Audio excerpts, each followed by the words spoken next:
सभी को क्रिकेट देखना और खेलना बहुत ही पसंद होता है, मगर कुछ कुछ ऐसे होते हैं जिन्हें क्रिकेट से कोई लेना देना नहीं होता। ऐसे ही हैं हमारे प्यारे चिंटू बंदर और उसकी बहन पिंकी लोमड़ी। मगर इनके मम्मी पापा को क्रिकेट का बहुत शौक है। मम्मी और पापा दोनों को क्रिकेट देखना और खेलना बहुत पसंद है। एक दिन पापा काम से आकर टीवी देखने के लिए बैठ जाते हैं। अरे सुनती हो क्या, जरा मुझे बताओगी कि आज IPL मैच कौन से चैनल पर आ रहा है, जल्दी से बताओ। IPL तो आप ही देखते हो ना, आपको नहीं पता कि कौन से चैनल पर आता है? वैसे मैंने सुना है आज इंडिया और श्रीलंका का मैच है। हाँ पुष्पा, आज इंडिया और श्रीलंका का मैच है। तो बताओ आज तुमने अपने लिए कौन सी टीम चूज करी है? मैं तो हर बार की तरह इस बार भी श्रीलंका ही चूज करूंगी। क्यों, इस बार भी बुरी तरह हारना है क्या तुम्हें, जो इस बार भी तुमने वही टीम चुनी है? आपको याद है ना पिछले मैच में कितनी बुरी तरह से हारी थी ये टीम। इस बार देखना मेरी टीम ही जीतेगी। आपकी टीम इस बार बहुत बुरी तरह से हारने वाली है। देख लेना, आप दोनों IPL मैच देखने बैठ जाते हैं। देखो पुष्पा, मेरी टीम ने तो टॉस भी जीत लिया।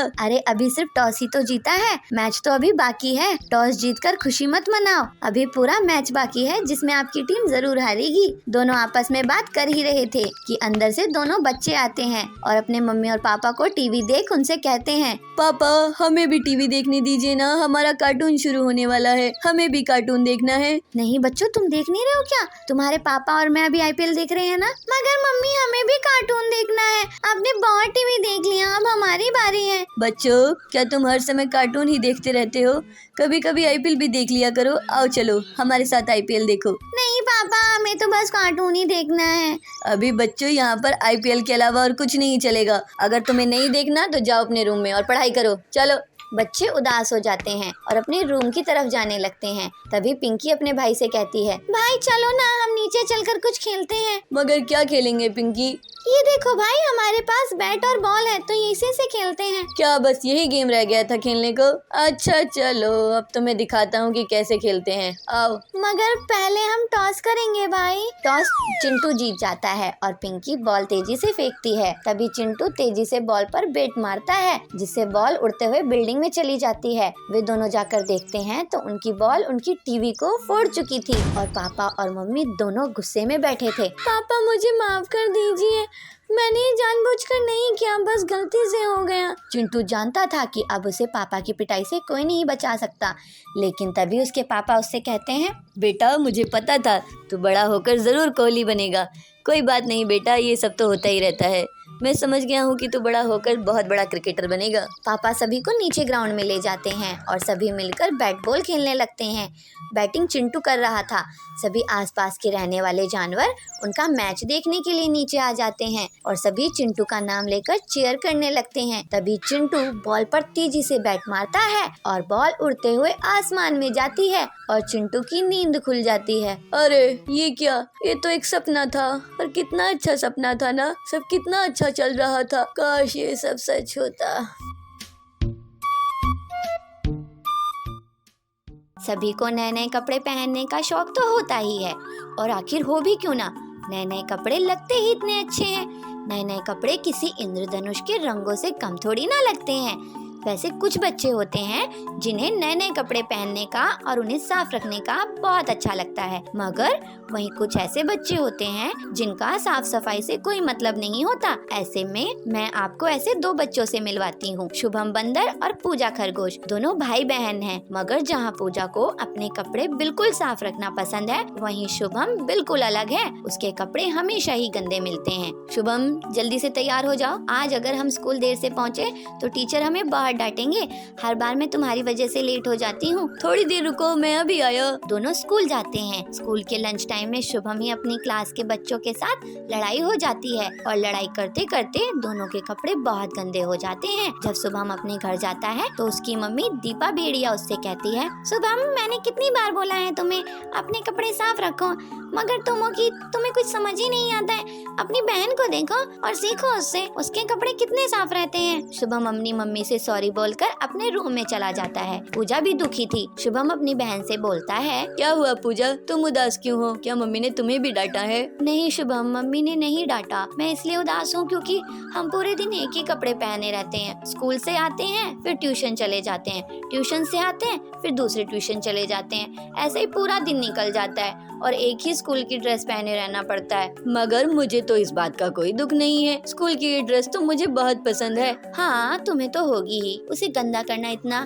पसंद जो है ना तुम्हें। अगले दिन दोनों बच्चे स्कूल जाते हैं तो क्लास में टीचर दीपक लोमड़ आते हैं और बच्चों से कहते हैं, बच्चों परसों स्कूल में फैंसी ड्रेस कंपटीशन है, जिसकी ड्रेस सबसे अच्छी होगी उसे जीतने पर इनाम दिया जाएगा।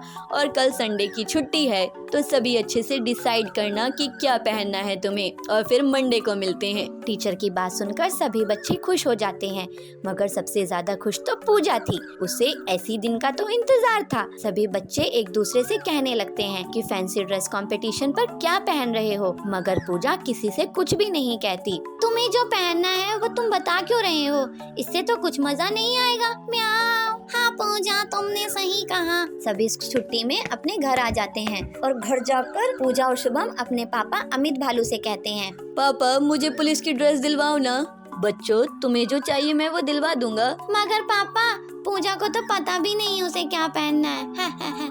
पूजा उदास होकर वहाँ से अपनी मम्मी के पास जाती है और सारी बात बता देती है। पूजा की मम्मी उसे अपने कुछ पुराने कपड़े देती है और कहती है, बेटा तुम्हें उदास नहीं होना चाहिए। देखो मैं अपने स्कूल में खुद से ही ड्रेस बना के जाती थी और देखो मैं जीती भी थी, इसलिए आपको हार नहीं माननी चाहिए। मैं समझ गई मम्मी, मुझे क्या करना है। आपका बहुत बहुत धन्यवाद। अगले दिन सभी बच्चे अलग अलग ड्रेस पहन कर आते हैं। कोई पुलिस की ड्रेस पहन कर आता है तो कोई पायलट, तो कोई भूत बनकर आता है, कोई स्पाइडरमैन। सभी पूजा का वेट कर रहे थे। तभी पूजा एक पुरानी सी ड्रेस पहन कर आती है जो कि देखने में बहुत सुंदर लग रही थी। वो उसकी मम्मी की पुरानी ड्रेस से बनी हुई थी।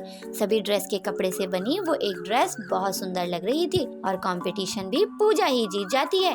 तभी टीचर कहते हैं, बच्चों आप सभी बहुत अच्छी ड्रेस पहन कर आए, मगर आप सभी ने दुकान से कपड़े लिए और उन्हें ही पहन कर आ गए। आपने कोई मेहनत नहीं की, मगर पूजा ने पुराने कपड़ों से खुद के लिए ये ड्रेस बनाई है जो बेहद ही सुंदर है, इसलिए ये कंपटीशन पूजा जीतती है। पूजा को अवार्ड मिलता है और ये देखकर उसकी मम्मी को बहुत खुशी होती है।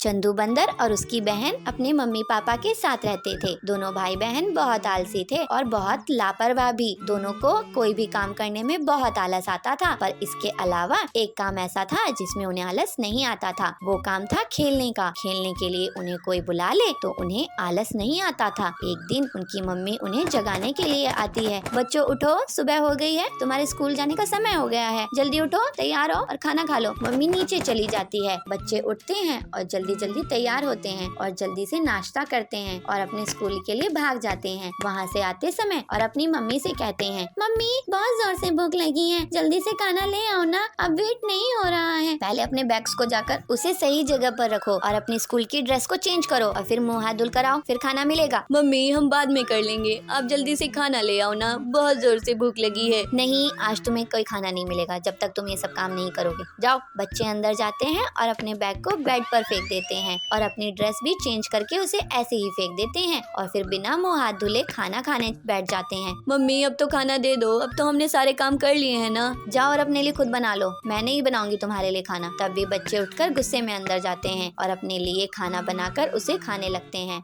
उसके बाद खेलने के लिए चले जाते हैं। जब ट्विंकल रूम में जाकर देखती है तो बिखरा हुआ सामान देखकर बहुत गुस्सा हो जाती है। इन बच्चों को मैं कितना भी समझा दूं मगर ये समझते नहीं है। मैं भी इनके काम को ठीक करते करते परेशान हो चुकी हूँ। अब से मैं भी इनके किसी काम को नहीं करूंगी, पड़े रहने दो जैसे पड़े हैं। आज इनके पापा से इनकी शिकायत करूंगी। शाम होती है, बच्चे अपने घर आते हैं और उनके पापा भी काम से वापस आ जाते हैं। तभी मम्मी कहती है, ये बच्चे बहुत ज्यादा लापरवाह होते जा रहे हैं। स्कूल से आते हैं, अपने जूते भी ऐसे फेंक देते हैं और घर में पूरा सामान फैला कर रखते हैं। आप ही ने समझाइए। तो समझा समझा के थक चुकी हूँ। अरे ये तो बच्चे हैं, बच्चे ही काम नहीं करेंगे तो कौन करेगा। आप डांटने की बजाय बच्चों का साथ दे रही हैं। ट्विंकल गुस्से में अंदर चली जाती है मगर बच्चे अपने पापा का साथ पाकर बहुत खुश होते हैं। अगले दिन भी बच्चे स्कूल से आते हैं और अपने जूते ऐसे ही फेंक देते हैं। शाम को जब दोनों खेलकर वापस आते हैं तो चंदू का पैर जूते पर पड़ जाता है और वो फिसल जाता है और उसकी कमर में चोट आ जाती है और उसकी कमर की हड्डी फ्रैक्चर हो जाती है और उसे अस्पताल में भर्ती करना पड़ता है। अब बच्चों को अपनी गलती का एहसास होने लगता है और वो अपने मम्मी पापा से माफी मांगते हैं। मैंने कहा था ना बच्चों कि लापरवाही मत करो, लेकिन तुमने मेरी बात नहीं मानी। अब तुम्हारी ही करनी का फल भुगत रहे हो तुम दोनों। हमें माफ कर दीजिए मम्मी, अब से हम कभी भी ऐसा नहीं करेंगे। हम समझ गए हैं मम्मी कि आलस करने से क्या हो सकता है। आज से हम कभी आलस नहीं करेंगे। पापा मम्मी बच्चों को माफ कर देते हैं और कुछ दिनों में चंदू की तबीयत भी ठीक हो जाती है और वो वापस घर आ जाता है।